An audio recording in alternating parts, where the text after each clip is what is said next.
as roupas. Talvez... Você acha que isso tem relação com geração também. Streaming também? Eu acho que sim, porque hoje em dia talvez não é uma geração que é um pouco mais liberta disso, assim, de... Talvez consuma bastante, consuma muito, mas não tem essa questão de posse, que nem era antes, sabe? De ter que ter algo pra ser seu, talvez é uma coisa mais... A gente falou um pouquinho leve, disso quando a gente falou das TV, desse modelo de negócio das TV por assinatura, né? Plano de fidelidade, você tinha que ter o equipamento, às vezes comprar, pagar a instalação, às vezes alugar, né? Não era seu e tal.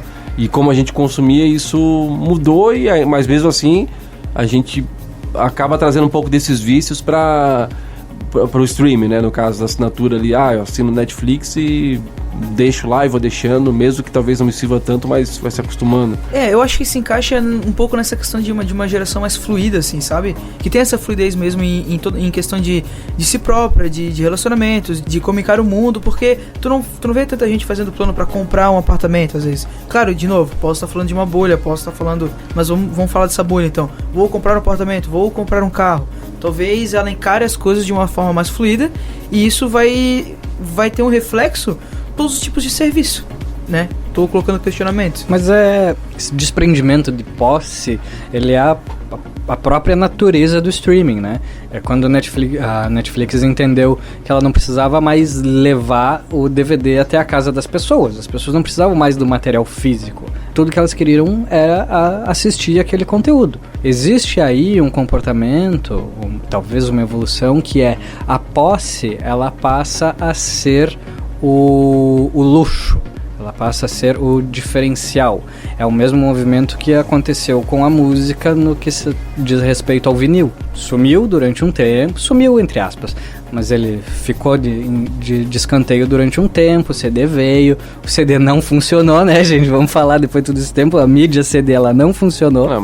Mas funcionou um bom tempo, né? Já foi, né? Sim. Veio e passou, aí? né? Mas funcionou bastante tempo. Tudo bem. Teve seu... que foi um caminho mais rápido por causa da tecnologia, né? Então ele... a gente pegou esse tempo pouco, Diogo. Quem pegou mais esse tempo foi o Peter, sabe? Tem que entender isso. A gente pegou só o final dessa época.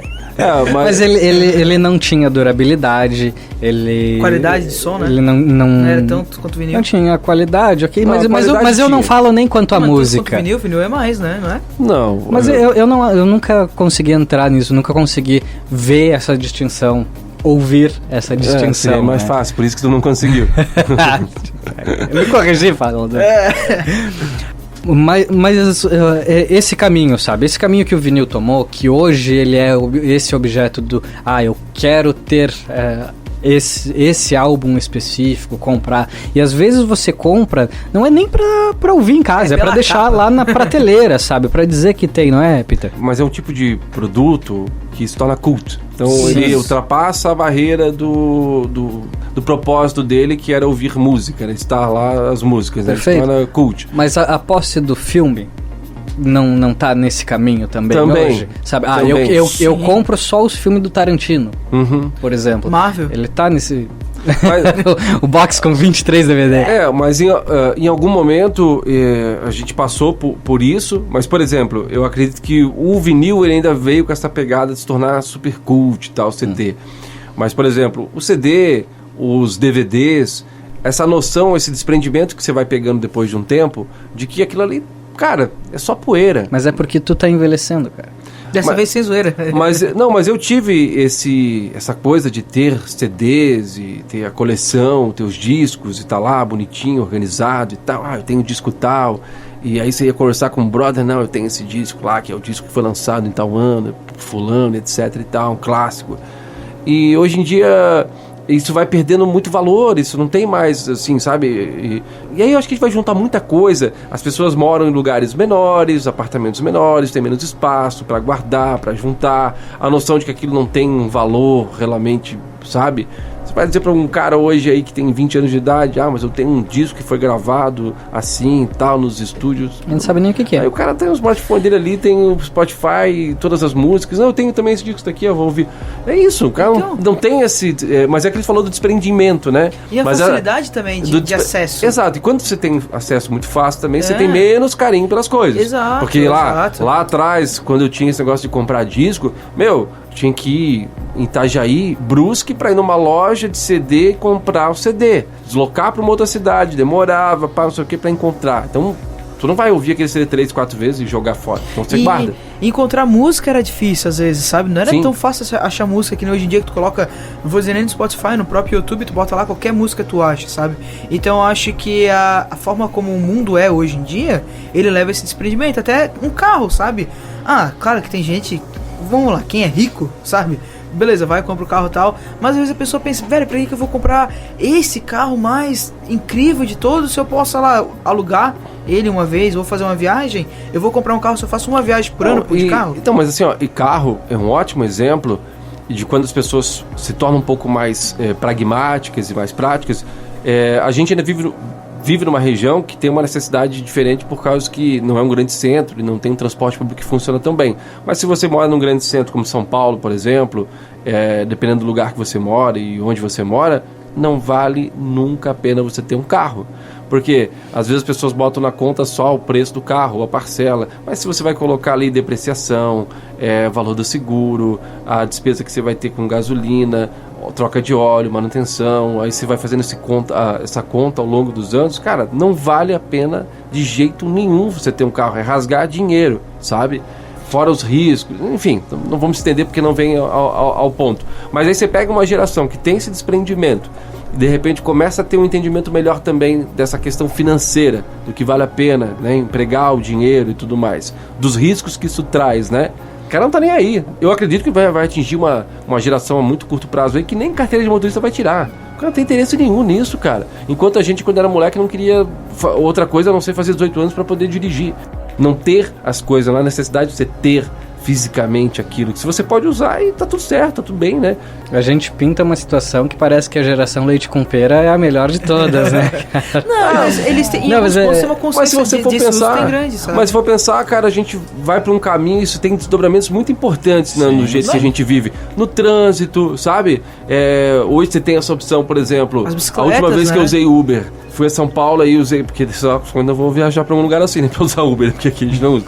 Cheguei lá, aí então eu abro o Uber, agora tem lá compartilhado. A primeira opção de cima é compartilhado. Aí você aperta ali, você pode compartilhar Uber com alguém, né? Isso é legal, pô, show de bola. Você vai pagar mais barato, entendeu? Então é mais um nível de desprendimento, assim, sabe? Isso gera um impacto social muito grande, cara, sabe?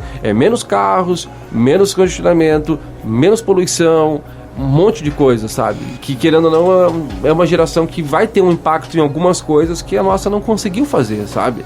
E o eixo disso, eu acho muito, é a questão da facilidade. Tem que ser fácil pra isso, sabe? Não adianta fazer um negócio, legal e tudo mais. Se o Uber fosse difícil de ter e caro, não ia dar certo.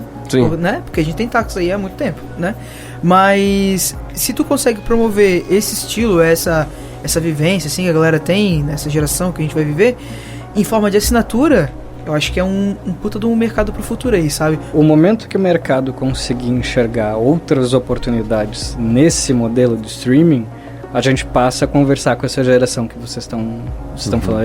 A gente começa a preparar o chão para outro tipo de consumo.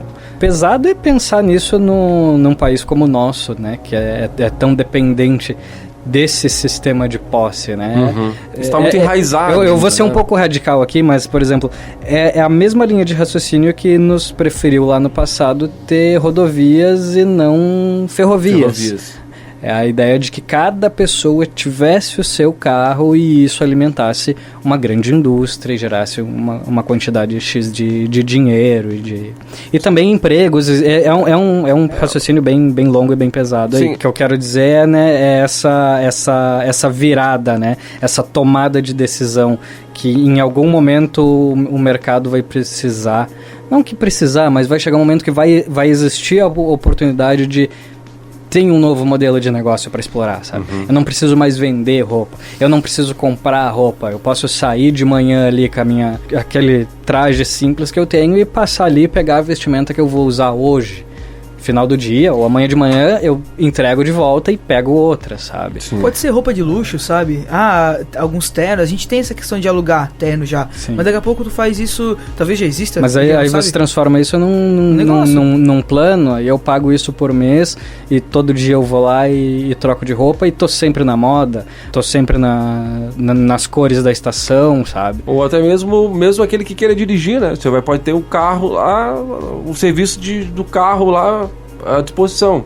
Hoje eu vou precisar, eu vou lá, pego aquele carro X e tal, mas não no formato que a gente tem de aluguel de carro, né? Mas no formato que você vai lá e, hoje eu vou utilizar. E talvez compense. Porque no fim das contas, outra coisa que vai muito ao encontro disso daí é o lance de compartilhar, né? E quando a gente fala de streaming, que é o nosso assunto principal, é essa outra possibilidade que o streaming dá para as pessoas, é de compartilhar. Porque, por exemplo, uma conta Ou usurpar. Ou usurpar, né? Mas a premissa inicial seria compartilhar, né? Mas uma conta do Netflix, por exemplo, que te dá acesso a 5 aparelhos simultaneamente, cara, é a possibilidade de você compartilhar com 5 pessoas, né? Amigos ou parentes e tal, familiares e tal, mas são 5 pessoas. Então, no fim também, se a gente for pensar em valores, que foi uma coisa que a gente bateu bastante por aqui, se você for dividir, né? Se não tiver os usurpadores, você consegue dividir isso daí, você acaba também diluindo também esse valor e você consegue manter ali 2, 3, 4 bons serviços de streaming e dividir entre 4, 5 amigos. Mais uma vez, é a posse, né? Não é meu, né? Por que eu não posso compartilhar com a galera, sabe? É uma senha, usuário comum e deu, e bola pra frente, sabe? Então, esse lance também eu acho que vai alimentar bastante esse mercado por um longo tempo aí, porque reflete muito nessa geração e na maneira como ela pensa, né? Ela age em torno da posse. É isso? É isso. Temos um programa. Temos como que é? Um comeback, né? Voltamos. Voltamos e We are voltaremos. back. Pra você que conheceu nós agora, tem um espaço muito grande entre os 6 e os 7, tá? Entramos em hiato. Hiato chamado Meus Boletos Estão Atrasando. A vida batendo na porta. Mandei um e-mail pro Netflix pagar meus boletos, mas eles disseram, não, é a Amazon agora. Tu acha que depois da propaganda que tu fez da Amazon Amazon não cobra nada, porque a Amazon só me dá alegrias. Aí, ó. Duas pessoas que nunca vão te pagar nada. HBO Go Tome meu dinheiro, Amazon. Mas continue assim, entendeu? Não me decepcione, não aumente o preço. Eu já paguei por um ano, né? Um ano tá seguro. Um ano eu tô super garantido, né, cara? Tá de boa. Vamos ver se daqui a um ano vai ficar assim também. Gente, obrigado mais uma vez, então. Valeu pra você que esteve junto com a gente em mais uma edição do Coruja Cast. Lembrando que a gente não falou lá no começo do programa, mas se você quiser entrar em contato com a gente, fala aí, Diogo. Tem as redes sociais, CorujaCast, tudo junto, uma palavra só. Instagram, Facebook, quiser procurar, a gente está em todos os agregadores, pode usar teu favorito. Se tu encontrou a gente no Spotify, a gente está no iTunes, a gente está no Castbox, a gente está onde quiser a gente está. E nós somos o da Corujinha Roxa, tá? Aquele é fácil de achar, o nosso é o bonitinho, tá tudo organizado, tá bom?